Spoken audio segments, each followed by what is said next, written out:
મુરગી કુંડની અંદર કીર્તિ પટેલ એકલી તો હોતી નહીં નાવામાં. અનેક વ્યક્તિઓ, અનેક ભક્તો જે લાઈનમાં ઊભા હતા એ જ લાઈનમાં કીર્તિ પટેલ અંદર ગઈ. બરાબર. ઇન્દ્ર ભારતી બાપુ જે પાછળથી મારી જોડે જે બિહેવિયર કર્યું અને મને મુરગી કુંડની અંદરથી એક દીકરીને બહાર કાઢવામાં આવી, એ વેદના મારા સિવાય કોઈ જાણતું નથી.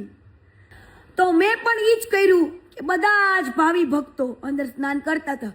હવે તમને ને મને ખબર નથી કે વર્ષોથી શાહી કુંડની અંદર તમામ પબ્લિક જે આમ પબ્લિક પણ સ્નાન કરતું હતું. તમને ખબર તો ક્યારે પડી? જ્યારે કીર્તિ પટેલ કુંડની અંદર નાવા ગઈ ત્યારે તમને બધાને ખબર પડી કે ઓહો, અહીંયા તો પોલીસ કર્મચારીથી લઈને આમ લોકો પણ સ્નાન કરે છે. બરાબર. ત્યારે ખબર પડી ને વાલા. હવે આની અંદર એક પોલિટિક્સ ચાલી રહ્યું છે ભવનાથની અંદર.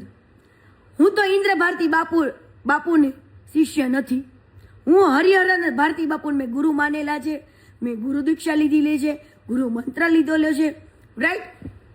હવે જો મેં ઇન્દ્ર ભારતી બાપુને ગુરુ માન્યા હોત ને તો ઇન્દ્ર ભારતી બાપુ છે ને મને આંગળી પકડીને સ્નાન કરવા લઈ જાત. બરાબર. ઇન્દ્ર ભારતી બાપુના જેટલા શિષ્ય છે ને એને ઇન્દ્ર ભારતી બાપુ છે ને વીઆઈપી એન્ટ્રી આપે. વીઆઈપી શું? VIP entry. અને એને વીઆઈપી એન્ટ્રી સાથે સ્નાન કરાવે. એમાં કીર્તિ પટેલ પોગી ગઈ ને ઈ ભાઈને કે આ દીકરીને બધા વચ્ચે એની ઇજ્જત લીધી, મને બધા વચ્ચે એને કાઢી.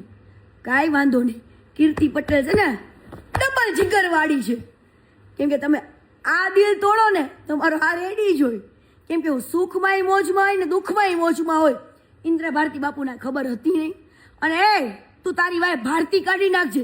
કેમ કે મારે ભારતી બાપુનું નામ લેવું પડે ને એવા મહાપુરુષનું, તો મને શરમ આવે છે. કેમ કે તારી વાય નામ સૂટ નથી કરતું વાલા.